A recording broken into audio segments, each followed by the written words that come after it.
Olá pessoal, tudo bem? Nós vamos iniciar agora o estudo das reações químicas com relação aos tipos de reações químicas que nós encontramos, tá? Então vamos comigo na página 54 da apostila, onde nós teremos os tipos de reações químicas. As reações químicas, elas podem ser classificadas de acordo com o padrão de recombinação entre os átomos. Tá? O padrão, como que esses átomos eles são arranjados entre o produto e o reagente. Tá?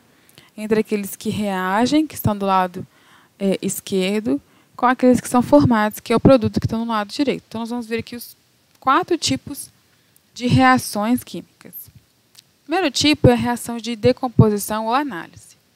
Nesse tipo de reação, uma substância é composta e ela origina 2 ou mais substâncias. Então, nós temos aqui, por exemplo, nós temos o composto, né, uma substância composta A e B. E após essa reação química, após a reação química, ela é separada, então, na substância A e na substância B. Tá? Então, tem formação de 2 ou mais substâncias. Para que ocorra esse tipo de reação, é necessário o fornecimento de um tipo de energia para a molécula.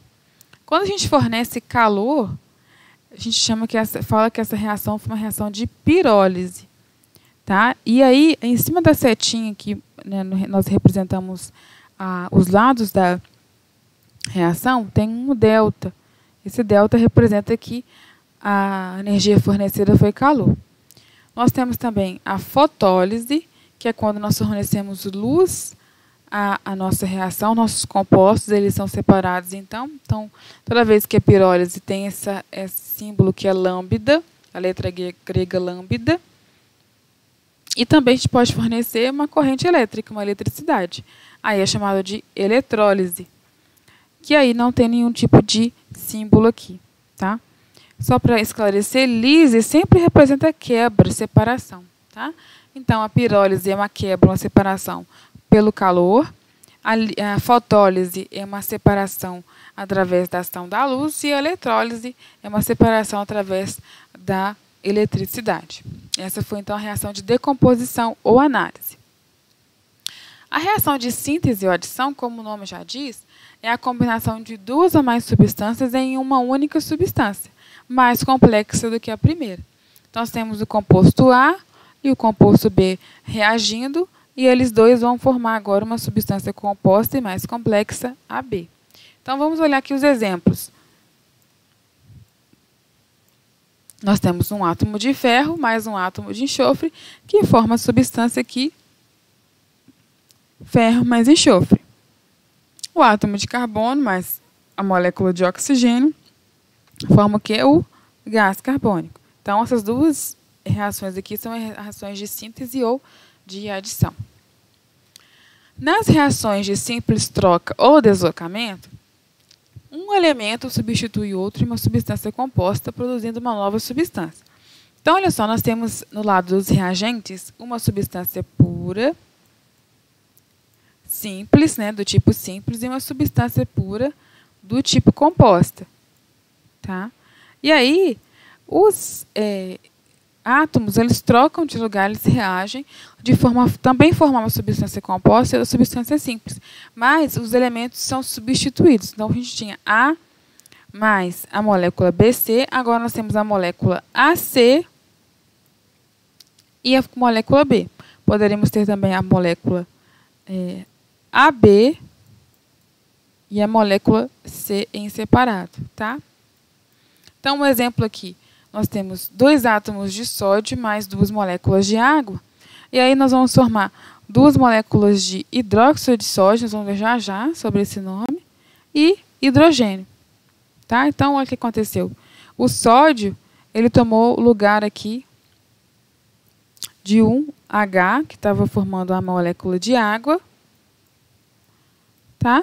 E o outro H ficou sozinho. Nas reações de dupla troca ou substituição, nós temos 2 substâncias compostas do lado dos reagentes que trocam alguns de seus átomos e formam novas Escrevi errado aqui, gente, me desculpe. Só forma novas substâncias compostas. Então, nós temos substâncias compostas dos dois lados. Duas substâncias compostas nos reagentes e duas substâncias compostas nos produtos, tá? E aí, eles trocam de lugar. Então, vamos ver aqui os exemplos, ó. Nós temos aqui cloreto de sódio, mais o nitrato de prata aqui. O sódio, ele vai se ligar com o nitrato aqui, ó, que é NO3. E o cloro vai se ligar com a prata. Então, vai ficar NO3 mais AgCl. Então, vai ser sempre assim. O primeiro átomo da primeira molécula vai se ligar com a segunda parte ou o segundo átomo da segunda molécula. E a segunda parte da primeira molécula vai se ligar com a primeira parte da segunda molécula. Mesma coisa aqui, ó. O Na ele vai juntar junto com o Cl e o H vai juntar com o OH. Então, nós vamos formar agora NaCl, que é o cloreto de sódio, mais uma molécula de água. Então, ó, se vocês perceberem, a gente tem substância composta, né, dos dois lados. Olha, substâncias que são formadas por mais de um elemento químico, tanto nos reagentes quanto nos produtos.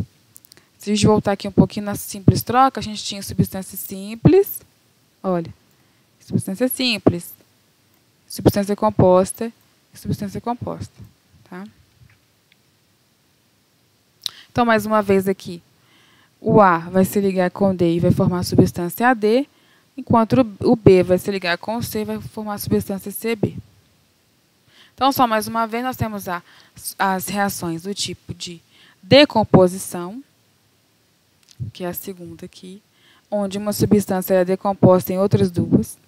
Uma reação de adição ou síntese, quando duas substâncias elas são combinadas para formar uma nova substância. Uma reação de simples troca. Como é que eu sei que é simples troca? Porque eu tenho uma substância simples e uma substância composta, formando uma substância composta e uma substância simples. E uma reação de dupla troca, onde eu tenho duas substâncias compostas formando outras duas substâncias compostas, mas agora diferentes uma das outras.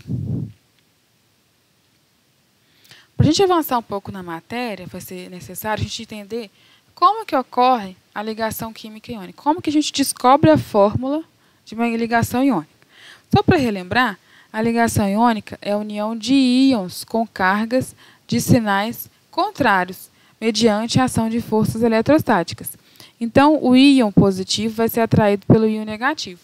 Então, nesse caso, a ligação iônica é através da união de cátions, que são os íons que têm o sinal positivo em cima, com os ânions, que são os íons que têm o sinal negativo em cima, e eles se atraem mutuamente. Tá? Então, só para representar aqui, olha, a gente tem um cátion, porque olha, ele perdeu um elétron, ele tem mais próton que elétron, então ele tem carga positiva.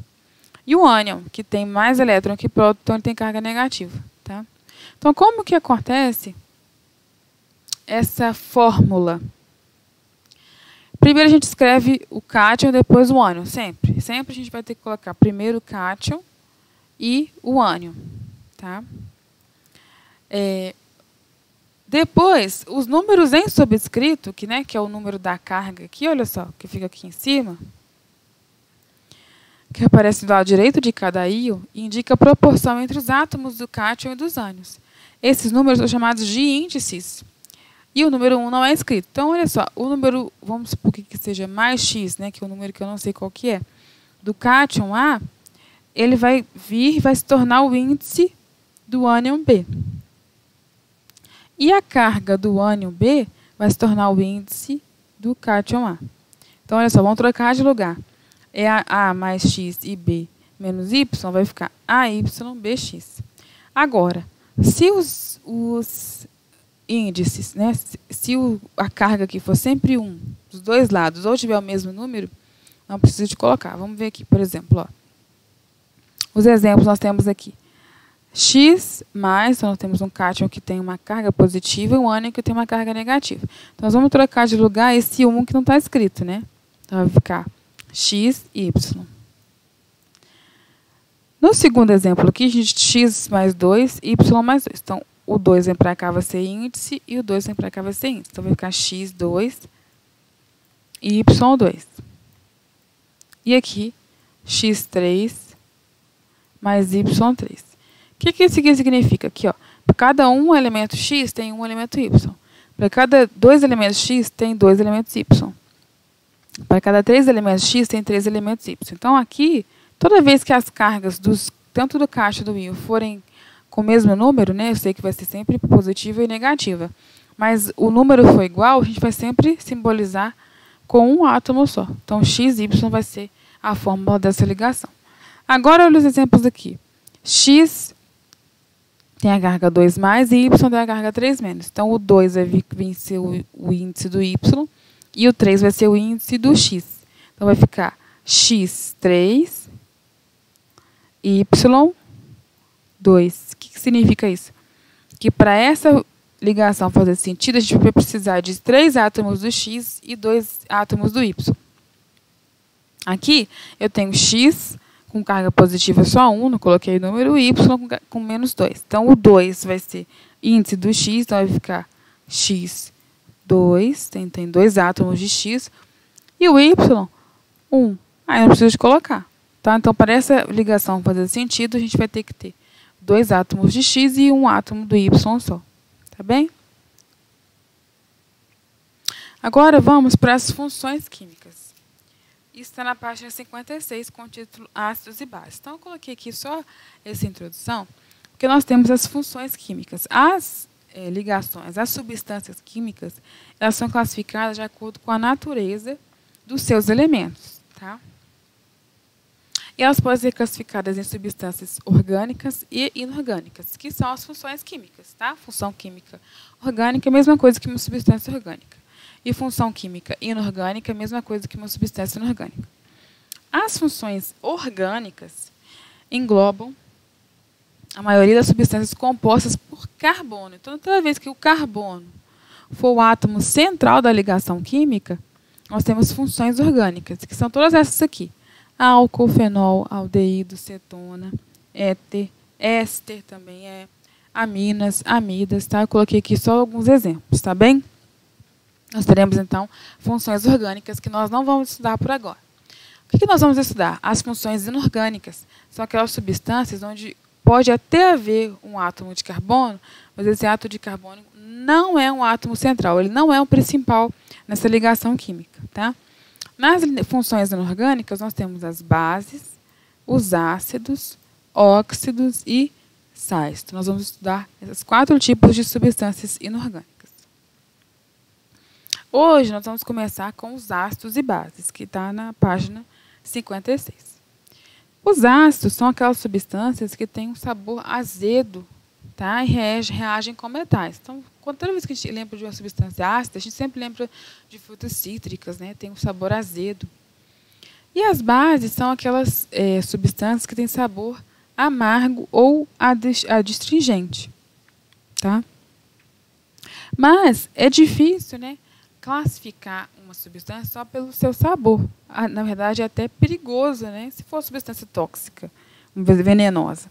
Então, em 1880, esse pesquisador que está representado aqui no nosso slide, István Arrhenius, ele relacionou o comportamento dos ácidos e das bases ao resultado que eles davam ao serem misturados com água. Tá? Então, os ácidos eles estão associados à presença do cátion H+, e as bases estão associadas à presença do ânion OH- quando misturados em água. Então, quando mistura-se um ácido ou uma base em água, há uma dissociação iônica, a gente chama de dissociação iônica. Então, primeiramente, ácidos e bases eles são frutos de ligações iônicas.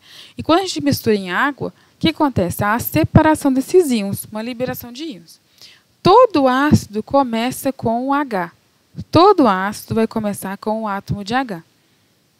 Quando misturado em água, então esse átomo de H esse íon vai ser liberado, o cátion H+, e o outro átomo da substância, né, vai ser com a carga negativa. Nas bases, toda base termina em OH.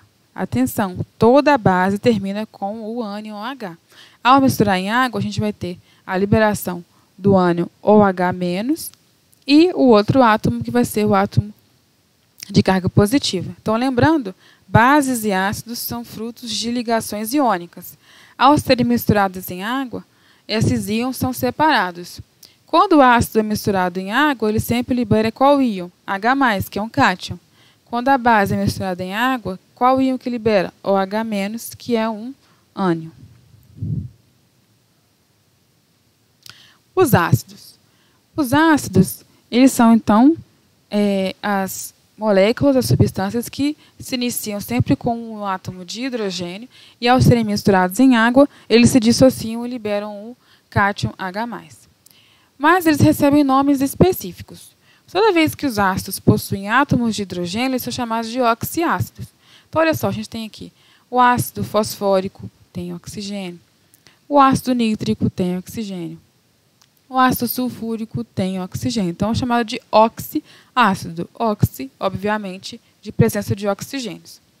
Agora, se esses ácidos não possuem átomos de hidrogênio, são chamados de hidrácidos, tá? Hidrácidos. Por quê? Porque só tem hidrogênio. Então, hidrácidos, tá? Então, exemplos de hidrácidos aqui, ácido fluorídrico, ácido clorídrico, que é nosso conhecido, ácido bromídrico, ácido iodídrico e ácido sulfídrico, tá bem? Então, são essas duas separações, classificações que temos dos ácidos. E as bases? Como que acontece, então, a separação e a nomeação das bases? A base é sempre a ligação de um metal mais o ânion hidroxila, que é o OH-.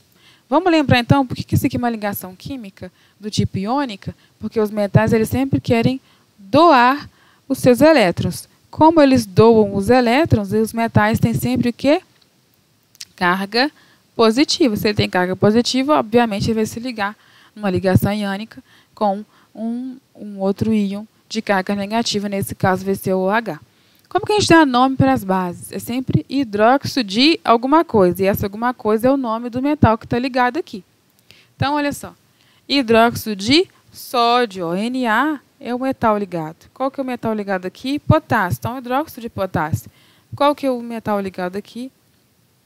Prata. Hidróxido de prata. Qual que é o metal ligado aqui? Cálcio, hidróxido de cálcio. Qual que é o metal ligado aqui? Alumínio. Então, hidróxido de alumínio. Muito fácil de nomear, né, ter a nomenclatura dessas bases, tá?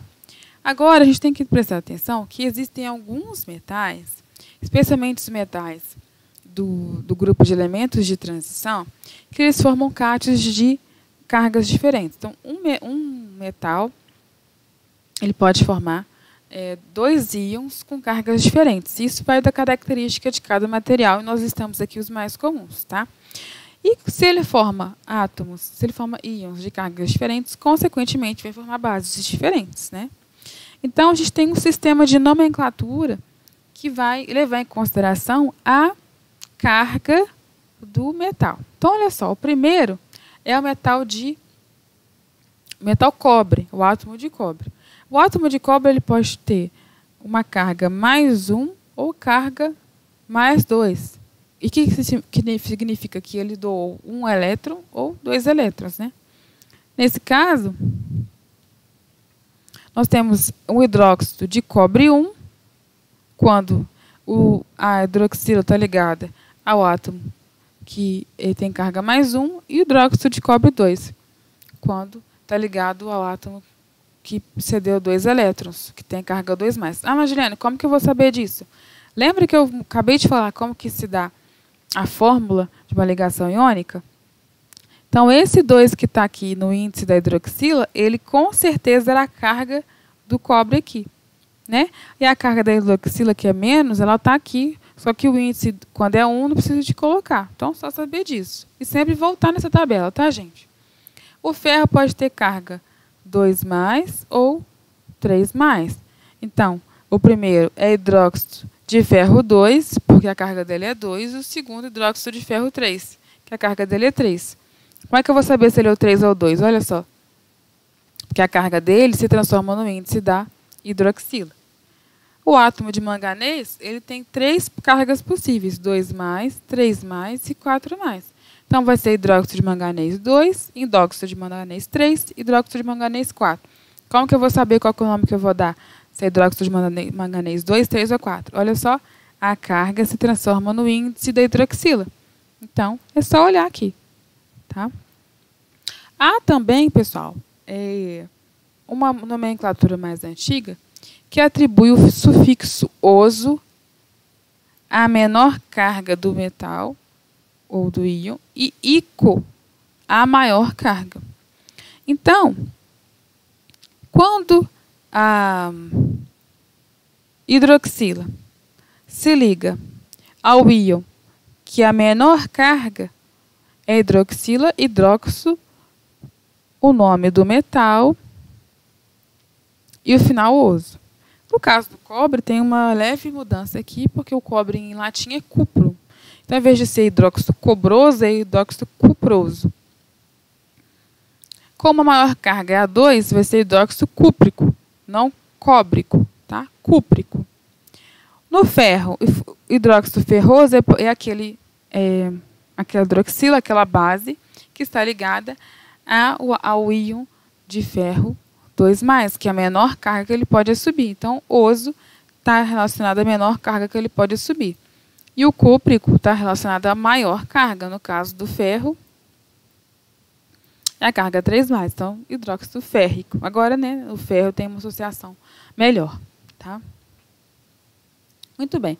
Agora que nós sabemos o que é a base e o que é ácido, a gente pode conversar um pouco sobre os indicadores ácidos e bases. Tá?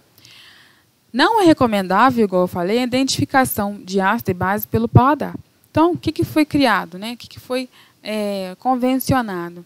A existência de substâncias cuja coloração se altera quando colocadas em soluções ou meios que contêm ácidos e bases. Então, essas substâncias são chamadas de substâncias indicador ácido-base. O que a gente faz? A gente mistura essa substância, que pode ser, por exemplo, aqui, fenolftaleína ou tornassol, mistura na nossa solução, coloca no nosso meio, e a cor que ela tiver, que ela mudar, ela vai indicar o nosso meio ácido. Exemplo. Se eu colocar fenolftaleína num suco de limão, a gente sabe que um suco de limão é ácido, ela não vai ter cor nenhuma. Mas se eu colocar tornassol, vai ficar vermelho. Se eu colocar, por exemplo, fenolftaleína numa água com bicarbonato de sódio, bicarbonato a gente sempre toma contra a acidez no estômago, né? Pois é, ela combate a acidez do estômago, porque ela é uma base. Então, se a gente colocar a fenolftaleína dentro da água com bicarbonato de sódio, vai ficar rosa e o tornassol vai ficar azul. Então, eles vão indicar, através da cor, se o meio é ácido ou é básico. Tá? Mas existe também uma outra forma de nós medirmos, né, a acidez ou basicidade de uma substância através da concentração dos íons H+. Lembra que o ácido ele vai sempre liberar íon, né, o cátion H+, em soluções aquosas? Então, de acordo com a concentração, ou seja, com a quantidade de H+, eu posso saber se essa substância ela tem mais ou menos acidez. Tá? E aí, através dessa concentração dos íons H+, foi feita então uma escala de pH. A escala pH, ela mede a concentração de íon H+, e vai nos dizer sobre a acidez de uma substância. Tá? A escala pH, ela anda de 0 até 14. Então, ela tem um limiar mais baixo, que é 0, e o limiar mais alto, que é 14. Tá? Então, os valores que vão de 0 até aqui, 6,99999, é considerada uma substância ácida. Uma substância que tem pH exatamente igual a 7, ela tem pH neutro. Ela não é nem ácido nem base. Mas a partir de 7,1 até 14, ela tem o pH básico. O que significa? Significa o seguinte: quanto mais ácida é uma quanto mais ácida é uma substância, maior é a concentração, maior é a presença de íons H+. Então, valores mais baixos significam maior concentração. Então, é ao contrário, inversamente proporcional. Quanto maior a minha concentração de H+, menor vai ser o meu valor de pH e mais ácida vai ser a substância. Agora, se eu tenho baixa concentração de íons H+,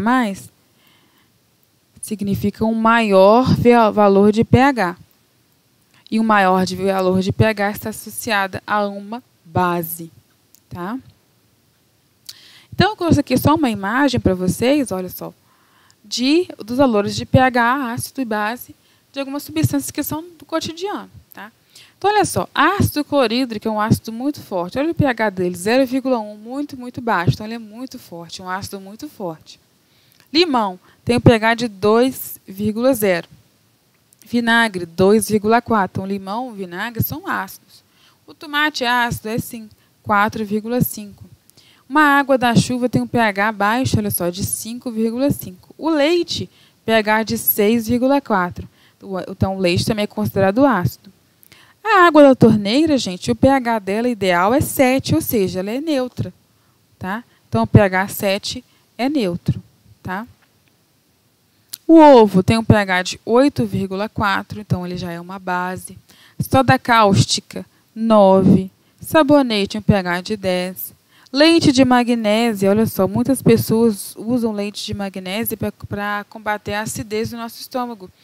O ácido do nosso estômago, né, que é liberado na digestão, está entre esses valores aqui de 2 e 2,4. Tá? O suco gástrico, tá bem? Então, o leite de magnésia, muita gente toma, né, para combater a acidez do estômago. Tá? Amônia, 11,6. Alvejantes, 12,6. E água sanitária aqui, olha, tem valor de 13. Então, são bases. Então, acima de 7 é um pH que a gente chama de alcalino, porque é básico, nos mostra que a substância é uma base. O pH abaixo de 7 até 0 é um ácido, nos mostra que a substância envolvida ela é ácida. Tá bem? Então, o que nós teremos aí para a próxima aula? Fazer as atividades da página 55, número 19, e atividades da página 60, 22 e 23. Super tranquilo. Eu quero que vocês, por favor, voltem à matéria para poder responder essas atividades, tá? Para tirar todas as dúvidas. Se precisar, assiste o vídeo de novo. E eu vou estar sempre à disposição para vocês para sanar qualquer dúvida. Tá? Um abraço.